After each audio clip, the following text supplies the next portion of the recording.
Hello, it's Gitanjali here from High Definition You. There's probably something at the moment that you really want to get better at, right? Either professionally or personally, something that you're working on. And one of the things that might be holding you back is a lack of confidence.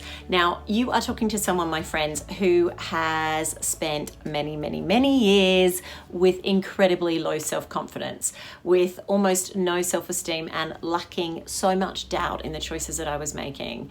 Now, I have done a lot of work over the decades on that. And obviously I study neuroscience. I study the science of human behavior. I am trained as a coach. So the last 10 years have been very specifically focused on how I help other people to do that.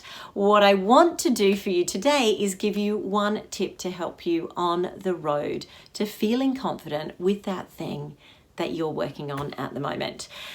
Now, what I know to be true is this. We are generally not very good at doing this one very simple thing.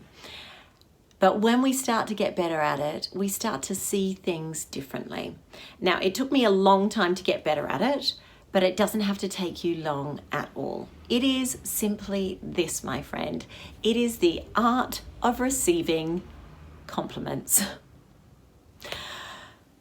It's not easy sometimes, I know, because several things are happening. Well, one of three things really. We either don't hear the compliment. So maybe you're in a team meeting or at an event and someone says, wow, what a great job you did. That was fantastic, really focused. That was a challenge. And you don't even really hear it. Either you're super nervous or you're not feeling confident in that situation, or you're worried about the next thing you're going to say and you don't even actually hear it. Or secondly, you hear it and you dismiss it. And that goes a little bit like this. On a kind of flippant side, it might be, oh, hey, I love what you're wearing. And you're like, this old thing that I threw on and I got it in a charity shop, which, side note, as someone who loves to shop in charity shops and always has done, I have reframed to say, thank you. It's vintage. Just a little side note there. Or thirdly, you might hear it, you might not dismiss it, but then you forget it.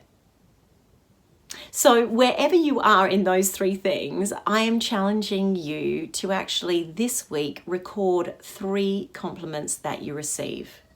And all I want you to do to start on this journey of being able to recognize the great stuff that you're good at is to hear it, actually listen for it, in fact. And secondly, when you feel the impulse to dismiss it and you want to say, well, thank you, but it was a team effort, thank you, it wasn't all me, thank you, it was quite a lot to work on, but we all got through it in the end, or thank you, I couldn't have done it without. I want you to take a breath in and I want you to just say thank you. Full stop, punctuation mark, nothing else. Just thank you. And then I want you to go away and write it down as quickly as you can. Because trust me, you're not going to remember those compliments when you truly need them, when you're up against that comfort zone, when there's something where you're feeling out of your depth. That's when I want you to go to your little compliments diary or write it online and keep a folder if you're that way inclined. Something that you can reread again and again. But firstly, you have to hear it. Secondly, you have to accept it.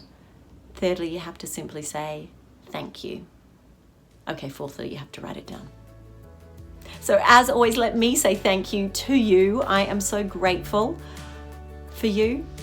Thank you for letting me be a part of your day, and thank you for being a part of my world.